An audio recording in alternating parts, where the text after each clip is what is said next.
ಆ ಎಲ್ಲ ಸಂಸ್ಥಾನಗಳನ್ನು ಕೂಡ ಒಗ್ಗೂಡಿಸಿ ನಮ್ಮ ದೇಶಕ್ಕೆ ಯಾವುದೇ ಆಂತರಿಕ ಗಂಡಾಂತರಗಳು ಬರದ ರೀತಿಯಲ್ಲಿ ಎಚ್ಚರಿಕೆಯನ್ನ ವಹಿಸಿ ಕೊಡುಗೆಯನ್ನು ಕೊಟ್ಟಂತಹ ಸರ್ದಾರ್ ವಲ್ಲಭಭಾಯಿ ಪಟೇಲ್ರನ್ನು ಕೂಡ ನಾವು ವಿಶೇಷವಾಗಿ ಸ್ಮರಿಸುವ ಅಗತ್ಯತೆ ಇದೆ ಅಂತೇಳಿ ನಾನು ಭಾವಿಸ್ತೇನೆ.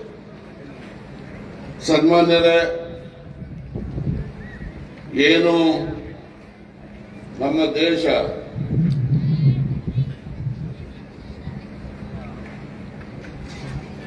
ನಾವು ಪಡೆದಿರ್ತಕ್ಕಂಥ ಸಂವಿಧಾನ ನಮಗೆ ಪರಮೋಕ್ಷವಾದಂತ ಸಂವಿಧಾನದ ಆಶಯದಲ್ಲಿ ನಾವು ಎಲ್ಲ ಜನರಿಗೂ ಕೂಡ ಸಮಾನತೆಯನ್ನು ತಂದುಕೊಡ್ತಕ್ಕಂಥ ಪ್ರತಿಜ್ಞೆಯನ್ನು ಮಾಡಿದ್ದೇವೆ.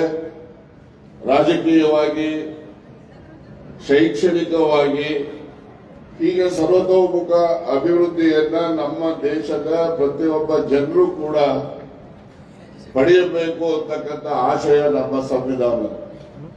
ಈ ಸಂವಿಧಾನದ ಹಿನ್ನೆಲೆಯಲ್ಲಿ ಇಲ್ಲಿಯವರೆಗೂ ಬಂದಂತಹ ಎಲ್ಲ ಚುನಾಯಿತ ಪ್ರತಿನಿಧಿಗಳು, ಕೇಂದ್ರದಲ್ಲಿರ್ಬೋದು, ಸರ್ಕಾರಗಳು, ರಾಜ್ಯದಲ್ಲಿರ್ಬೋದು, ಎಲ್ಲರೂ ಕೂಡ ಸತತವಾಗಿ ಜನರ ಅಭ್ಯುದಯಕ್ಕೆ, ಗ್ರಾಮೀಣ ಭಾಗದ ಅಭಿವೃದ್ಧಿಗೆ ಶ್ರಮಿಸ್ತಾ ಇರ್ತಕ್ಕಂಥದ್ದನ್ನ ನಾವೆಲ್ಲ ಶ್ಲಾಘನೆಯನ್ನ ಮಾಡಬೇಕಾಗ್ತದೆ.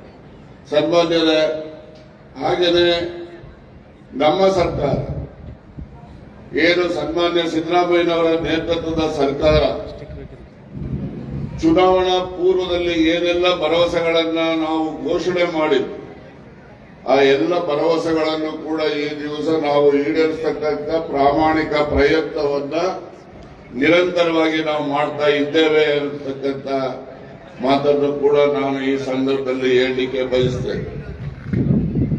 ಎಲ್ಲ ಕಾರ್ಯಕ್ರಮಗಳನ್ನು ಕೂಡ ನನಗೆ ಅಚ್ಚುಮೆಚ್ಚಿನ ಕಾರ್ಯಕ್ರಮ ಅಂತ ಹೇಳಿದ್ರೆ ಅನ್ನಭಾಗ್ಯ ಕಾರ್ಯಕ್ರಮ. ಅನ್ನಭಾಗ್ಯ ಕಾರ್ಯಕ್ರಮದ ಹಿನ್ನೆಲೆ ಯಾರೆಲ್ಲ ನಮ್ಮ ರಾಜ್ಯದ ಜನರಿದ್ದಾರೆ, ಹಳ್ಳಿಗಾಡಿನಲ್ಲಿ ವಾಸ ಮಾಡ್ತಕ್ಕಂಥ ಬಡವರಿದ್ದಾರೆ, ಹಾಗೆ ಪಟ್ಟಣದಲ್ಲಿ ವಾಸ ಮಾಡ್ತಕ್ಕಂಥ ಬಡವರಾದಿಯಾಗಿ ಯಾವುದೇ ಜಾತಿಯ ಆಧಾರದ ಮೇಲೆ, ಪಕ್ಷದ ಆಧಾರದ ಮೇಲೆ ಈ ಕಾರ್ಯಕ್ರಮ ಜಾರಿ ಆದಂತದ್ದಲ್ಲ. ಈ ಕಾರ್ಯಕ್ರಮ ನಮ್ಮ ರಾಜ್ಯದ ಯಾವೊಬ್ಬ ಮನುಷ್ಯನು ಕೂಡ ಹಸಿವಿನಿಂದ ಬಳಲಬಾರದು ಅಂತಕ್ಕಂಥ ಉದ್ದೇಶದಿಂದ ಕಾರ್ಯಕ್ರಮವನ್ನ ಜಾರಿ ಮಾಡಿರ್ತಕ್ಕಂಥದ್ದು. ಇದು ಒಂದು ಹಳ್ಳಿಗಾಡಿನಲ್ಲಿ ಜನರಲ್ಲಿ ಸ್ವಾಭಿಮಾನದ ಕಿಚ್ಚನ್ನ ಹೆಚ್ಚಿದೆ ಅಂತಕ್ಕಂಥದ್ದು ಅನ್ನಭಾಗ್ಯ ಕಾರ್ಯಕ್ರಮದಿಂದ ಅಂತ ಹೇಳಿ ನಾವು ಈ ಒಂದು ಕಾರ್ಯಕ್ರಮವನ್ನ ಸನ್ಮಾನ್ಯ ಸಿದ್ದರಾಮಯ್ಯನವರು ಮತ್ತೆ ಕಾಂಗ್ರೆಸ್ ಪಕ್ಷದ ಸರ್ಕಾರ ಈ ರಾಜ್ಯಕ್ಕೆ ಕೊಡುಗೆಯಾಗಿ ಕೊಟ್ಟಿರ್ತಕ್ಕಂಥದ್ದಕ್ಕೆ ನಾನು ಅಭಿನಂದನೆಯನ್ನು ಕೂಡ ಸಲ್ಲಿಸ್ತೇನೆ. ನಾನು ಅಂಕಿ ಸಂಖ್ಯೆಗಳನ್ನು ಹೇಳಲಿಕ್ಕೆ ಹೋಗೋದಿಲ್ಲ. ನಮ್ಮ ಜಿಲ್ಲೆಯಲ್ಲಿ ಬಿಪಿಎಲ್, ಎಪಿಎಲ್ ಕಾರ್ಡ್ ಎಲ್ಲವೂ ಸೇರಿ 4,97,174 ಕಾರ್ಡ್ದಾರಿದ್ದಾರೆ. ಅವರಿಗೆ 5 ಕೆಜಿ ಅಕ್ಕಿಯನ್ನು ಕೊಡೋರು ಜೊತೆಗೆ 5 ಕೆಜಿಯ ಬದಲಾಗಿ ಸುಮಾರು 34 ರೂಪಾಯಿ 1 ಕೆಜಿಯಂತೆ ಸುಮಾರು 170 ರೂಪಾಯಿಗಳನ್ನ ಅವರ ಖಾತೆಗೆ ಪ್ರತಿ ತಿಂಗಳು ಜಮಾ ಮಾಡ್ತಾ ಇದ್ದೇವೆ ಅಂತಕ್ಕಂಥದ್ದು. ಈ ಒಂದು ದಿಸೆಯಲ್ಲಿ ಸೆಪ್ಟೆಂಬರ್ 24ರ ಮಾಹೆವರೆಗೆ ನಮ್ಮ ಜಿಲ್ಲೆನಲ್ಲಿ ಸುಮಾರು 338,44,00,000 ರೂಪಾಯಿಗಳನ್ನ ಅವರ ಖಾತೆಗಳಿಗೆ ಜಮಾ ಮಾಡಿದೆ ಅಂತಕ್ಕಂಥ ಮಾತನ್ನು ಕೂಡ ಈ ಸಂದರ್ಭದಲ್ಲಿ ಹೇಳಲಿಕ್ಕೆ ಬಯಸಿ, ಶಕ್ತಿ ಯೋಜನೆಯೂ ಕೂಡ ಅಷ್ಟೇ. ಶಕ್ತಿ ಯೋಜನೆಯ ಪ್ರಭಾವ ಎಷ್ಟಪ್ಪ ಇತ್ತು ಅಂತ ಹೇಳಿದ್ರೆ, ನಮ್ಮ ಹಾಸನಾಂಬೆ ಉತ್ಸವಕ್ಕೆ ಸುಮಾರು 14,40,000 ಜನರು ಈ ವರ್ಷ ಹಾಸನಾಂಬೆಯ ದರ್ಶನವನ್ನ ಪಡೆದಿದ್ದರು. 14,40,000 ಹಣ, 20 ಲಕ್ಷಕ್ಕೂ ಹೆಚ್ಚು ಜನರು ಕೂಡ ಈ ಬಾರಿ ಹಾಸನಾಂಬೆಯ ದರ್ಶನವನ್ನ, ಹಾಸನಾಂಬೆಯ ಆಶೀರ್ವಾದವನ್ನ ಪಡೆದಿರ್ತಕ್ಕಂಥದ್ದು ಅಂತ ಹೇಳಿದ್ರೆ, ಇದಕ್ಕೆ ಶಕ್ತಿ ಯೋಜನೆ ಬಹುತೇಕ ಕಾರಣಭೂತ ಆಗಿದೆ ಅಂತಕ್ಕಂಥದ್ದನ್ನು ನಾನು ಈ ಸಂದರ್ಭದಲ್ಲಿ ಹೇಳಲಿಕ್ಕೆ ಬಯಸ್ತೇನೆ. ಹಾಗೆ ಗೃಹಲಕ್ಷ್ಮಿ ಯೋಜನೆಯನ್ನು ಕೂಡ ಸುಮಾರು 2,000 ರೂಪಾಯಿಗಳನ್ನ ಮನೆಯ ಯಜಮಾನಿಯ ಖಾತೆಗೆ ನಾವು ಜಮಾ ಮಾಡ್ತೇವೆ. ಇದರಲ್ಲಿ ಸುಮಾರು 4,69,552 ಮಹಿಳಾ ಫಲಾನುಭವಿಗಳಿಗೆ ಸುಮಾರು 126 ಕೋಟಿ 49 ಲಕ್ಷಗಳನ್ನ ಅವರ ಖಾತೆಗೆ ಜಮಾ ಮಾಡಿದೆ. ಹಾಗೆಯೇ ಗೃಹ ಜ್ಯೋತಿ ಯೋಜನೆಯಲ್ಲೂ ಕೂಡ ನಾವು ಹೆಚ್ಚಿನ ಅನುಕೂಲಗಳನ್ನ ಫಲಾನುಭವಿಗಳಿಗೆ ನೀಡಿದ್ದೇವೆ ಅಂತಕ್ಕಂಥದ್ದು. ಯುವ ನಿಧಿಯಲ್ಲೂ ಅಷ್ಟೇ ನಾವು ಹೆಚ್ಚಿನ ಯಾರು ಗ್ರಾಜುಯೇಟ್ಸ್ ಇರ್ತಾರೆ, ಡಿಪ್ಲೊಮಾ ಹೋಲ್ಡರ್ಸ್ ಇರ್ತಾರೆ, ನಿರುದ್ಯೋಗಿಗಳಿರ್ತಾರೆ, ಅವ್ರಿಗೂ ಕೂಡ ಅಲ್ಪ ಸ್ವಲ್ಪ ಅನುಕೂಲ ಆಗಲಿ ಅಂತೇಳಿ ಆ ಯೋಜನೆಯನ್ನು ಕೂಡ ನಾವು ಜಾರಿ ಮಾಡಿದ್ದೇವೆ. ನಮ್ಮ ಜಿಲ್ಲೆನಲ್ಲಿ ವಾಡಿಕೆಯಂತೆ ಸುಮಾರು 974 ಮಿಲಿಮೀಟರ್ ಮಳೆ ಆಗ್ತಕ್ಕಂಥ ಈ ಬಾರಿ ಸುಮಾರು 1287 ಮಿಲಿಮೀಟರ್ ಹೆಚ್ಚು ಮಳೆಯಾಗಿರ್ತಕ್ಕಂಥದ್ದು.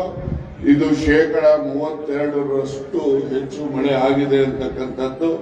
ಹೆಚ್ಚು ಮಳೆ ಆದ ಹಿನ್ನೆಲೆಯಲ್ಲಿ ಕೆಲವು ಕಚ್ಚಾ ಮರಗಳು ಬಿದ್ದಿರ್ತಕ್ಕಂಥದ್ದು, ಬೆಳೆ ನಷ್ಟ ಆಗಿರ್ತಕ್ಕಂಥದ್ದು, ತೋಟಗಾರಿಕೆ ಇರ್ಬೋದು ಮತ್ತೆ ಬೇರೆ ಕೃಷಿ ಬೆಳೆಗಳಿರ್ಬೋದು, ಇವೆಲ್ಲವೂ ಕೂಡ ಏನೆಲ್ಲ ನಷ್ಟಗಳಾಗಿದ್ದಾವೆ, ಮನೆಗಳು ಬಿದ್ದಿದ್ದಾವೆ, ಅವ್ರಿಗೂ ಕೂಡ ನಿಯಮಾನುಸಾರ ಏನೆಲ್ಲ ಪರಿಹಾರವನ್ನು ಕೊಡಲಿಕ್ಕೆ ಅವಕಾಶ ಇದೆ ಆ ಪರಿಹಾರವನ್ನು ಕೂಡ ನಾವು ಈಗಾಗಲೇ ಕೊಟ್ಟಿದ್ದೇವೆ ಅಂತಕ್ಕಂಥ ಮಾತನ್ನು ಕೂಡ ಈ ಸಂದರ್ಭದಲ್ಲಿ ನಾನು ಹೇಳಲಿಕ್ಕೆ ಬಯಸಿ, ವಿಶೇಷವಾಗಿ ಕೃಷಿ ಇಲಾಖೆ ವತಿಯಿಂದಲೂ ಕೂಡ ಹೆಚ್ಚು ಬೀಜ, ಔಷಧಿ ಮತ್ತೆ ಇತರ ಗೊಬ್ಬರಗಳನ್ನ ನಾವು ಸಕಾಲಕ್ಕೆ ವಿತರಣೆ ಮಾಡಿದ್ದೇವೆ ಅಂತಕ್ಕಂಥ ಒಂದು ಸಂತಸದ ಸುದ್ದಿಯನ್ನು ಕೂಡ ನಾನು ಈ ಸಂದರ್ಭದಲ್ಲಿ ಹೇಳಲಿಕ್ಕೆ ಬಯಸಿ, ತೋಟಗಾರಿಕೆ ಇಲಾಖೆನಲ್ಲೂ ಕೂಡ ತೋಟಗಾರಿಕೆ ವಾಣಿಜ್ಯ ಬೆಳೆಗಳು ಅದನ್ನು ನಾವು ಪ್ರೋತ್ಸಾಹಿಸುವ ದೃಷ್ಟಿಯಿಂದ ಅವರಿಗೂ ಕೂಡ ನಾವು ಸೌಲಭ್ಯಗಳನ್ನ ಸರ್ಕಾರದಿಂದ ಒದಗಿಸಿದ್ದೇವೆ.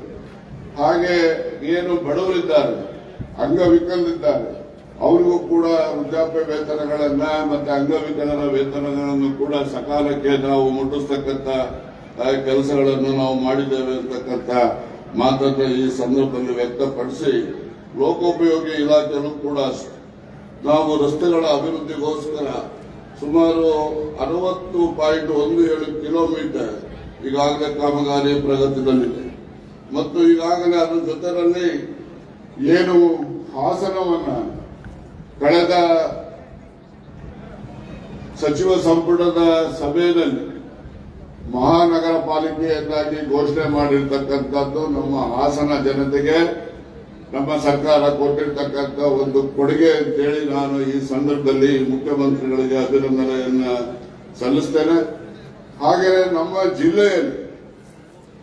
ಜಿಲ್ಲೆಯ ಹಿರಿಯ ಮುಖಂಡರುಗಳಿಗೆ ಏನು ಅರಕಲಗೂಡಿನ ಸನ್ಮಾನ್ಯ ಸೂರ್ಯ ಪ್ರಕಾಶ್ ಅವರಿಗೆ ಪದ್ಮಭೂಷಣ ಪ್ರಶಸ್ತಿಯನ್ನ ಇವತ್ತು ನಮ್ಮ ಕೇಂದ್ರ ಸರ್ಕಾರ ನೀಡಿರ್ತಕ್ಕಂಥದ್ದು ನಮ್ಮ ಜಿಲ್ಲೆಯ ಎಲ್ಲ ಜನರ ಒಂದು ಅಭಿಮಾನ ಮತ್ತೆ ಪ್ರಶಸ್ತಿಯನ್ನ ಸ್ವೀಕರಿಸತಕ್ಕಂಥ ಸನ್ಮಾನ್ಯ ಸೂರ್ಯ ಪ್ರಕಾಶ್ ಅವರಿಗೆ ಪದ್ಮಭೂಷಣ, ಹಾಗೆ ನಮ್ಮ ಹಾಸನದ ರಘು ಅವ್ರಿಗೂ ಕೂಡ ಚಲನಚಿತ್ರ ನಿರ್ಮಾಪಕರು ನಮ್ಮ ಹಾಸನದವರು, ಅವರಿಗೆ ಪದ್ಮಶ್ರೀ ಪ್ರಶಸ್ತಿಯನ್ನ ಕೇಂದ್ರ ಸರ್ಕಾರ ಪ್ರದಾನ ಮಾಡಿರ್ತಕ್ಕಂಥದ್ದಕ್ಕೆ ನಾವೆಲ್ಲ ಹಾಸನದ ಎಲ್ಲ ಜನರು ಕೂಡ ನಾವೆಲ್ಲರೂ ಕೂಡ ಅತಿ ಹೆಚ್ಚು ಸಂತೋಷ ಮತ್ತೆ ಹಾಜರಾಗಿರ್ತಕ್ಕಂಥ ಸನ್ಮಾನ್ಯ ಸೂರ್ಯ ಪ್ರಕಾಶ್ ಅವರಿಗೆ ಮತ್ತೆ ರಘುರವ್ರಿಗೂ ಕೂಡ ಜಿಲ್ಲೆಯ ಜನತೆಯ ಪರವಾಗಿ ನಾನು ಅಭಿನಂದನೆಯನ್ನ ಸಲ್ಲಿಸಲಿಕ್ಕೆ ಬಯಸ್ತೇನೆ.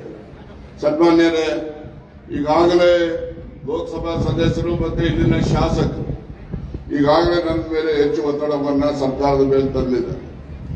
ಏನು ಅಪೂರ್ಣವಾಗಿ ನಿಂತಿರ್ತಕ್ಕಂಥ ಬ್ರಿಡ್ಜ್ ಇರ್ಬೋದು ಮತ್ತೆ ಏರ್ಪೋರ್ಟ್ ಇರ್ಬೋದು, ಇವೆರಡನ್ನು ಕೂಡ ಹೆಚ್ಚು ಆದ್ಯತೆಯ ಮೇಲೆ ನಮ್ಮ ಸರ್ಕಾರ ಕ್ರಮವನ್ನು ಕೈಗೊಳ್ಳುತ್ತೆ ಅಂತಕ್ಕಂಥ ಮಾತನ್ನು ಈ ಸಂದರ್ಭದಲ್ಲಿ ವ್ಯಕ್ತಪಡಿಸಿ, ಈ ದಿವಸ ಯಾರೆಲ್ಲ ಈ ಒಂದು ಸಮಾರಂಭದಲ್ಲಿ ಭಾಗವಹಿಸಿದ್ದಾರೆ ಅವರೆಲ್ಲರಿಗೂ ಕೂಡ ಮತ್ತೊಮ್ಮೆ ನಾನು 76ನೇ ಗಣರಾಜ್ಯೋತ್ಸವದ ಶುಭಾಶಯಗಳನ್ನ ಅವರೆಲ್ಲರಿಗೂ ಕೂಡ ತಿಳಿಸೋದ್ರ ಮೂಲಕ ಈ ದಿವಸದ ಈ ಒಂದು ಕಾರ್ಯಕ್ರಮದಲ್ಲಿ ಭಾಗವಹಿಸಲಿಕ್ಕೆ ಹೆಚ್ಚು ಸಂತೋಷದಿಂದ ಈ ಕಾರ್ಯಕ್ರಮದಲ್ಲಿ ಭಾಗವಹಿಸಿದ್ದೇನೆ. ತಮ್ಮೆಲ್ಲರಿಗೂ ಕೂಡ ಮತ್ತೊಮ್ಮೆ ಶುಭಾಶಯಗಳನ್ನ ಅರ್ಪಿಸಿದ ಎರಡು ಮಾತನ್ನು ಮುಗಿಸ್ತೇನೆ.